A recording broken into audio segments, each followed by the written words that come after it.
Hi, good people. How are you? My name is Odysseus More. Welcome to Clutch Pabhora podcast. Well, this is my first Monday preview program. It's unfortunate that I can't give you this program in the studio, but we are at a nice restaurant here in Newlands in Cape Town. Yeah, we're giving you a Monday preview about what happened this weekend. Obviously, the Clutch Pabhora podcast. Thank you guys for those who have subscribed to the channel. Please do so. Tell a friend to tell a friend that this is a podcast which is coming hot, and we are going to attack the football space, not only in Zimbabwe, but for Zimbabweans in the diaspora, for Africa. We will grow our wings. So please subscribe to the channel and just hit that button of liking the video, and please share the video. Well, in as far as the weekend is concerned, definitely we are consumed by the African Cup of Nations, which is being played in Ivory Coast. Well, some matches, some exciting matches which we have seen, and some notable performances from some players, and also there was the English Premier Soccer League matches played in the weekend. Yeah, some mouth-watering encounters. Obviously, Liverpool and Arsenal the biggest winners, but the biggest story was even Tony coming back after being suspended for 8 months. My goodness. And he had that free kick which everyone is talking about, whereby he just moved the ball an inch and boom, he scored. You can't ignore even Tony coming back after 8 months and helping Brentford to beat the hapless Nottingham Forest by 3-2. Liverpool travelled to Vitality Stadium, where they played against a very dangerous Bournemouth. We have seen the scout of Manchester United winning by 3-0 at Old Trafford, one of the biggest upsets in English Premier Soccer League football, but they were annihilated when Diogo Jota scored a brace. What a game again by Darwin Núñez, 10 goals, 10 assists this season. Then the Gunners, who had forgotten how to win, they won by 5-0 against a hapless Crystal Palace. And it is being said that the old man of coaching in the English Premier Soccer League, how old is he? 76 or 78? That is Roy Hodgson, and he's facing the barrel of being fired at the English Premier Soccer League strugglers. That is Crystal Palace. There is a match which is going to be played today. Well, yeah, there is a match which is going to be played today. That is Brighton and Hove, coached by the much sought after coach, that is Roberto De Zerbi. They are going to play against an Wolverhampton side coached by Nuno Espirito Santo, who was coaching in Saudi Arabia. So it's quite an exciting match which we are going to see. We will see how it goes. So yeah, we are okay. We are okay in the way we are dealing on this program. As I said, that we are a restaurant and people are looking at that. What is happening, guys? It is Clutch Pabhora podcast on its way. Well, yeah, our studios are being sorted out, but these are surroundings which are so immaculate. You can see the greens which you have in the background. Quite exciting. As I said, that the African Cup of Nations is being cooked. My goodness, yeah. So, yeah, Egypt is so unfortunate that their talisman Mo Salah has been sent back home. That is Liverpool, where he has been called by his club because he has got an injury. Is this the end of Mo Salah at the African Cup of Nations, provided that Egypt go on and play in the finals? And I don't see them doing that, but you never know. Let me look at the groups so far after 2 matches. The penultimate matches being played in some days to come. That is the third matches. In Group A, it's Equatorial Guinea on 4 points. Nigeria on 4 points again. Ivory Coast, the host, a caricature of that country, which are the likes of Didier Drogba, Didier Zokora, the Toure brothers, Gneri, Yaya Toure, and Kolo Toure, and the old Giza in Bonaventure Kalu. They are on 3 points. Guinea-Bissau on 0. The Group B, surprise packets, that Cape Verde on 6 points. You remember the flop, the man who was bought by, say, Alex Ferguson some 10-15 years ago, and people said, who is this boy? Yes, he plays for Cape Verde. That is Bebe. He scored a stunning free kick this other day. They are on top, 6 points. Egypt on 2. Ghana, the Black Stars, on 1 point, and Mozambique, our neighbors from Southern Africa in the Kosafa region, they are on 1 point. But talking about Ghana, I mean, with the talent which they have, Mohamed Kudus, who grabbed the limelight with 2 great goals this last weekend against Egypt. Well, they are on 1 point. They are in danger of getting out of the first round. Group C has got Senegal, the Lions of Teranga. They can retain the trophy if they keep up with their form. Then there is Guinea with 4 points. Cameroon with Onana. my goodness, he's continuing to have those fingers like butter. He can't even hold anything, and the way he was diving, it's as if he is falling from an aeroplane.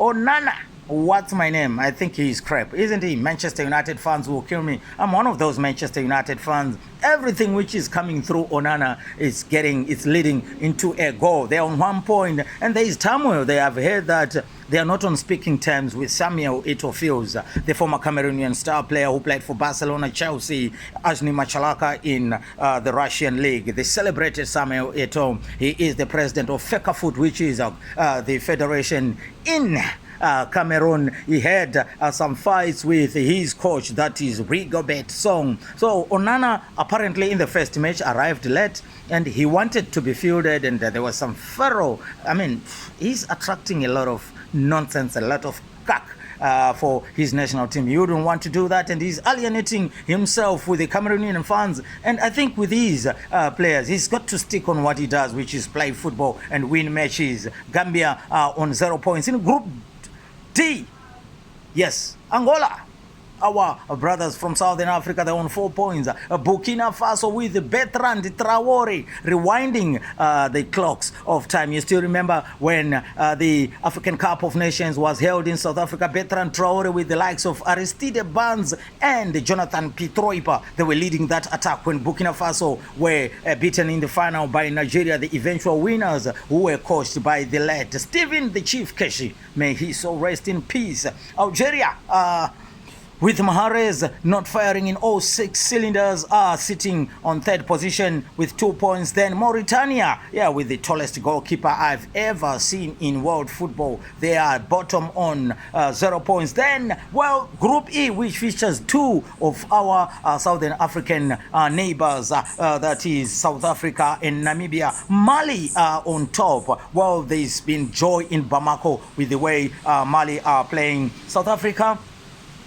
now sitting on 2nd position with 3 points. Namibia also on 3 points. And Tunisia, the Carthage Eagles of Africa, sitting on 1 point. And one thing funny about this group is that all these teams have still got a lot of football to play for, because all of them can qualify for the next round. South Africa, after losing to Mali, they had a very good first half against Mali, but yesterday they turned it on. It was a good performance from South Africa.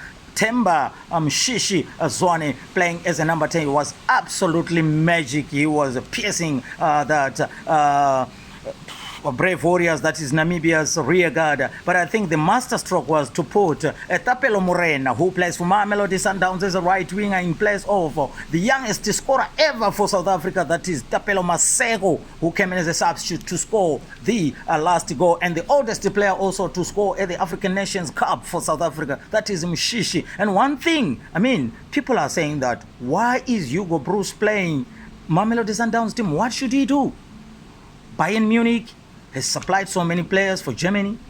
2010, how many players from Barcelona were playing in that team? People are just being jealousy of Mamelodi Sundowns. They're the best team in South Africa, and probably one of the best sides in Africa. Even if you look at their back 5, it was Ronwen Williams, the captain, who was in goals. Number 2 was Kuliso Mudau Sailor, who plays for Mamelodi Sundowns, and Aubrey Modiba, the postman, was playing as a left back, and one of the most underrated players in South African football, Motibi Mvala, was playing as a central defender together with Grant Kekana. Then you throw in Tebogo Mokoena as a central midfielder, Tapelo Morena as a right winger. Then Mushishi is one. How many players? 8. Then I can say it's 9, because Pesitao, after missing that penalty against Mali, I mean, it was an assured penalty, and he's one of the former Sundowns players. And only Siphelele Sitole, they call him Yaya, and Evidence Mahopa for Orlando Pirates. He reminds us of the great Philemon Chipa Masinga. So,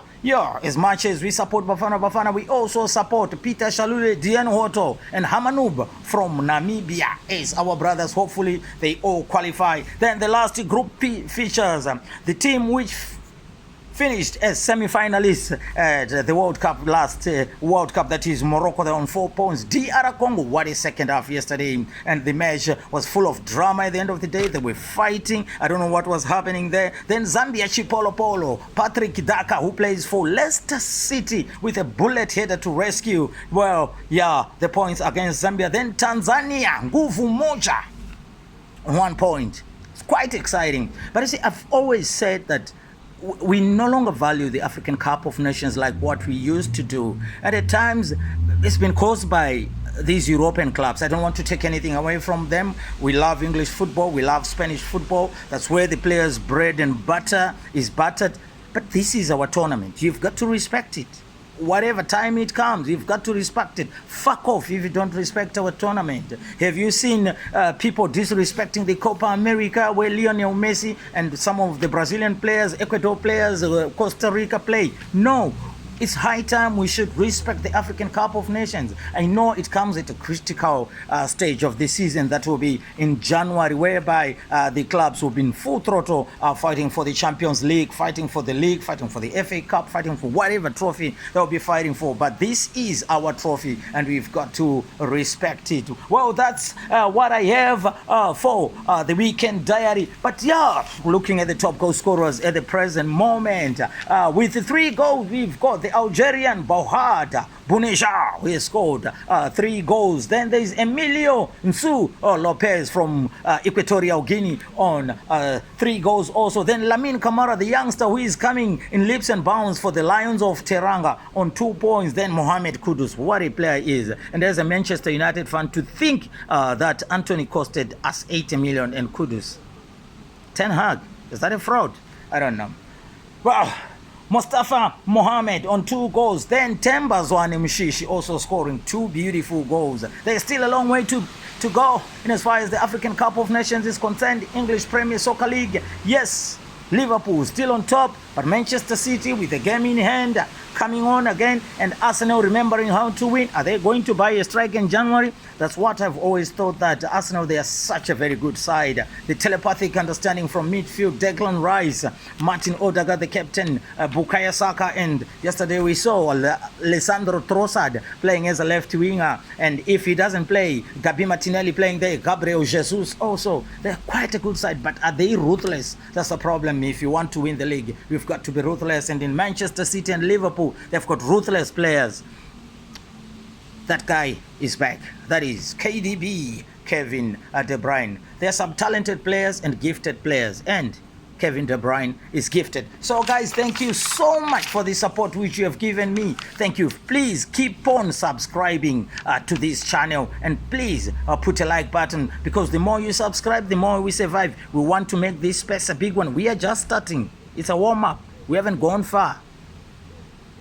Watch out for our conversation with a legend who will be in our studio. But today, I mean, it is sun shining here in Cape Town, and there is nothing bad in having this program on the outside of this beautiful restaurant, where after that I will be taking on to some nice sushis. Well, yeah, Real Madrid played against Almeria. They were down by 2 goals to 0 in the Spanish La Liga. They won by 3 goals to 2. Then Real Betis playing at home, they lost to Barcelona by 4 goals to 2. Joao Felix answering some questions about his performances. Then Girona, who are playing ever so well, winning by 5 goals to 1 against Sevilla. Well, in Germany, Bayern Munich lost. But you see, we would want to see another team winning it in the German Bundesliga. We want to see Bayer Leverkusen being coached by the outstanding Xabi Alonso as coach. So guys, please check out on our next programs, which are coming the weekend preview on Friday. And until we meet again on the other programs,